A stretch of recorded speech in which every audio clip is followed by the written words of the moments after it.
Ladies and gentlemen, are there plans to punish James Orengo for defying Raila Odinga and William Ruto over the broad-based government? I'm asking that question because during the burial of Raila Odinga's bodyguard, James Orengo caused a huge political storm when he confronted the president. The police should not be used to make up trumped-up charges. This young man at that time, he was in prison for 9 months on trumped-up charges because he was a freedom fighter, and that's why he was being arrested and charged with the offense of murder. And I thank God that policeman, he wrote a statement in English, but somebody wrote it for him, and then when he was being questioned in court, he said no, he didn't know. So what I'm trying to say, let us build a society which is based on the Constitution and the rule of law. We can say many things, and me, I cannot be praise singing, because we fought for a democratic constitution where people should talk, where people should talk, where people should talk. I was in parliament when people used to tell Moi that Moi hakuna mahali utaenda, you will be in power until the day you want to go. They told Moi, and I was in parliament at that time. There are only a few of us who said we cannot have this system of government. And Raila was the head at that time when Jaramogi died, that we do not want that system of government. So I am asking you Kenyans, this constitution that we fought for, it is a very difficult document to keep. And if you keep on, song praising all the time, we will not have a country. So I urge you, tell your leaders the truth. Tell your leaders the truth. And know that even when, President, when you came here the first time, I was the only one who was here. I was the only one. I was here because I was convinced that institutions must work. A lot of my, even Otiende here said he cannot come. I tried to persuade him. I was here alone with you because I don't praise, song praise. I believe that you are the president and we are going to talk. So this country will go to the dogs again if the kind of language I'm hearing here, you continue with that language. That statement by James Orengo is actually causing fire within the political circles in Luo Nyanza. Yesterday, a group calling itself Luo Professionals addressed the press. By telling Governor Orengo that Governor Orengo, you behaved badly. You embarrassed us and you embarrassed our leaders.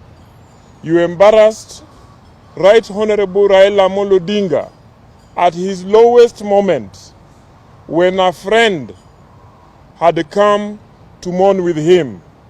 You embarrassed the President of the Republic of Kenya, whom as a community we recognize and we respect. We demand that you apologize to Right Honorable Raila Odinga and to the President. And on our behalf, as the Ramogi Professional Caucus, as a caucus of professionals from the region, we tender our sincere apology to Right Honorable Raila Odinga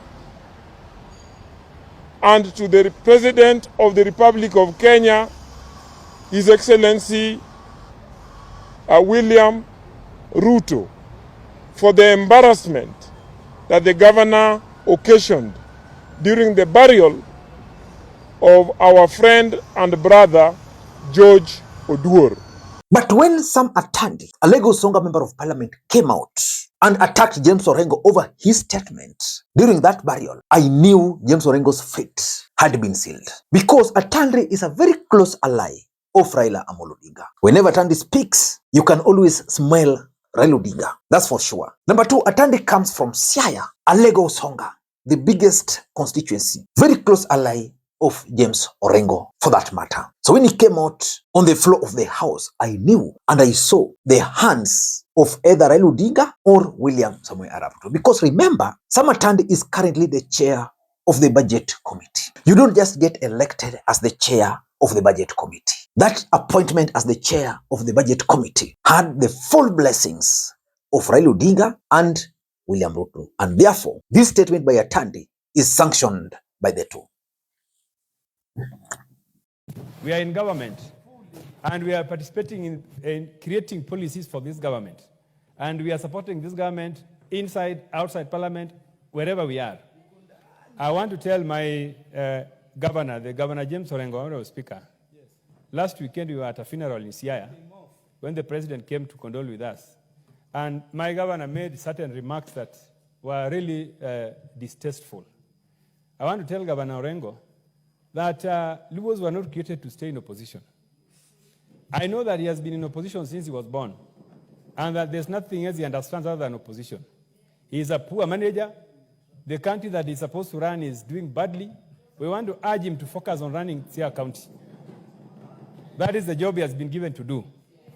The affairs of the country now, the president is doing very well, he's in charge, and some of us are also holding positions that are assisting the country to move forward. Let Governor Orengo focus on Siaya affairs.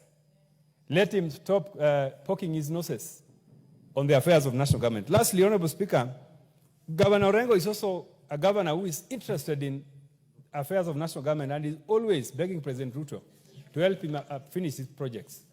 I am aware that he's begging the president to help him. Honorable Atandi, let's be careful because this member is not here. That governor is not here. I want to say that, let me conclude, Honorable Speaker, by saying that we want to plead with our members, wherever they are, that this is the moment we have to transform the country, all of us, and the appointments which the President Ruto is doing and giving to our members of ODM, especially the former organizing secretary of the ODM party, Honorable Abdisalan, who has now been made a permanent secretary. These appointments are going to help the country solidify and make our country stable, make our country prosper, and when the country prospers, it will be good for all our citizens. Ladies and gentlemen, in this video, I want us to talk about James Orengo and the broad-based government. Before we do that, for those who are watching this channel for the first time, please take a second or two. Click that subscribe button so that next time we produce a video like this, YouTube will automatically notify you. And to the subscribers, I want to continue thanking you guys for your continued support. Because without that support, this channel cannot be where it is. Ladies and gentlemen, without any further ado, allow me to dive in. Let me ask you this question. Why do you think James Orengo is opposed to the broad-based government?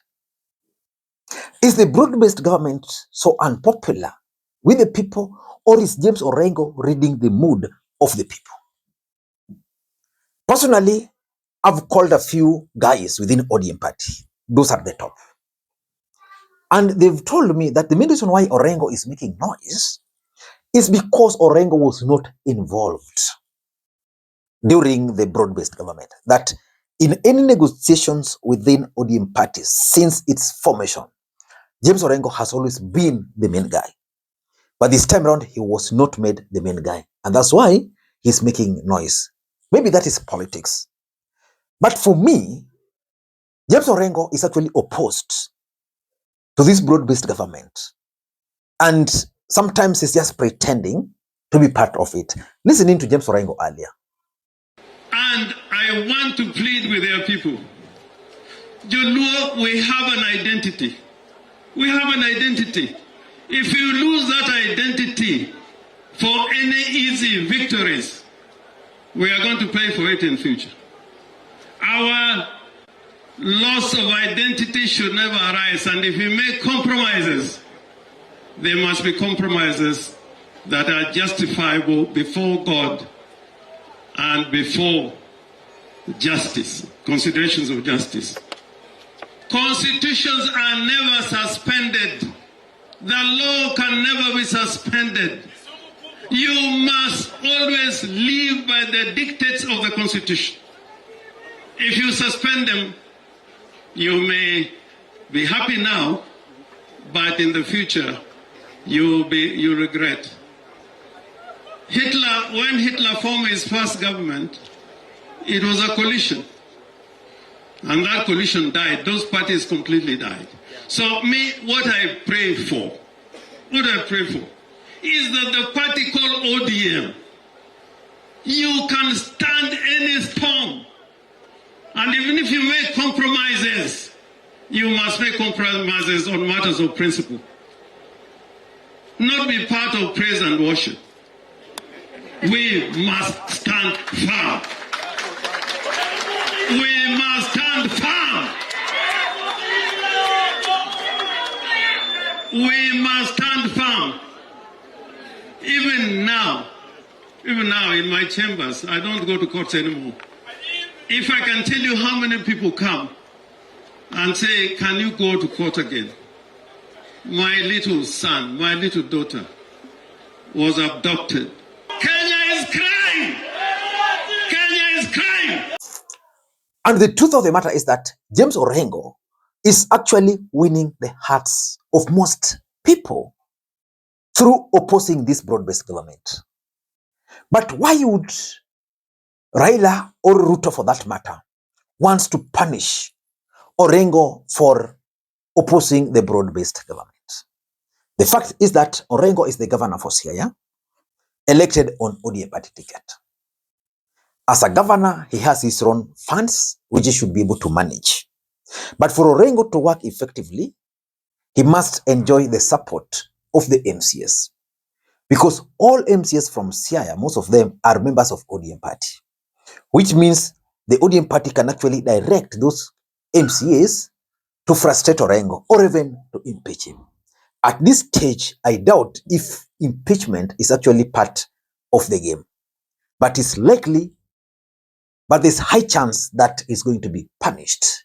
Ladies and gentlemen, the first reason why these guys want to punish Orengo is because of the pressure, I think, from the president. William Ruto is banking on the support of the Luo nation for his re-election bid.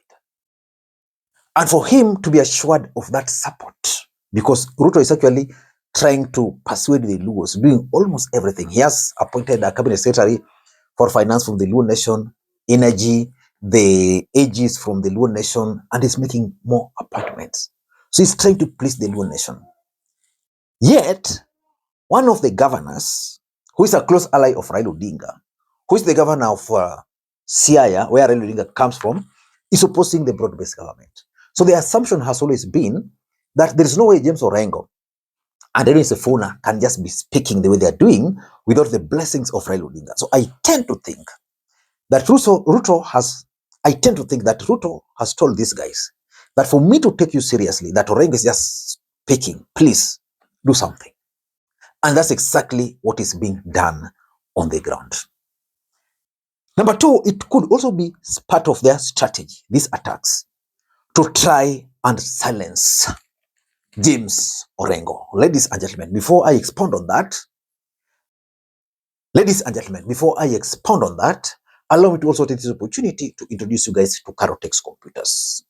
If you are looking for reliable and quality computers and accessories, then Carotex computers is the place to go. They offer both brand new and refurbished laptops, desktops, tablets, and other computer accessories. They are located at Nairobi Bazaar Plaza along Moi Avenue, Meza 9, first floor, room number 7, unit 3. They deliver nationwide, which means you can conveniently place your order through their website, which is pinned in the comment below. Ladies and gentlemen, the strategy could be to try and silence James Orengo. Why silence him?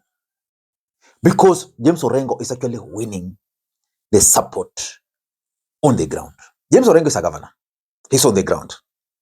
So, let's just take, for example, Tandi is a member of parliament. Lagos Oga. Atandi's office is in Nairobi. Orengo is in the village. Every day, Orengo wakes up in the village. He interacts with people. He attends functions on the ground. Even his daily activities, ideally, are on the ground. And is feeding the ground with this information. And the ground is consuming the information Orengo is feeding them. So these guys are like, please, how do we stop him? Let us silence him.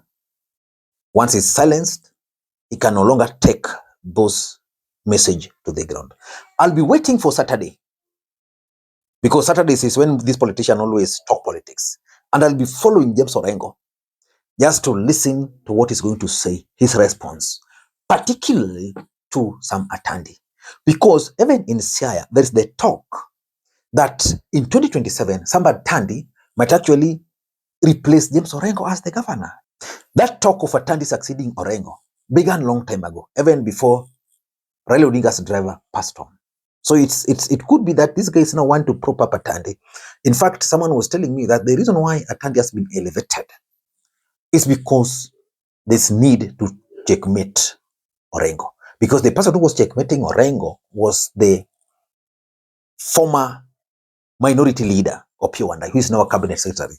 But as a cabinet secretary, Opiyo Wandayi can no longer play politics. And therefore, Atandi had to be elevated. So there are all those strategies to try and tame him. Number 3, and this is the fact, Ruto and Raila would want a situation where opposition to the broad-based government is actually reduced, both in parliament and outside parliament, because James Orengo is now taking the face of opposition to the broad-based government. We are talking of ODM party. Sifuna speaking, Orengo speaking, Kaliba Misi speaking, all those teams are coalescing around Orengo. So how do you reduce the opposition? You don't go for those guys. You target Orengo, because Orengo is actually battle hardened. And lastly, I'm also certain that this is a strategy. And lastly, I also believe that all these are a coded message to ODM leaders. They are being told that Raila is fully behind the broad-based government. Please, you either choose where you want to belong. I don't know what you think. That's my take. Till next time, this is Lee Makwiny. Bye-bye.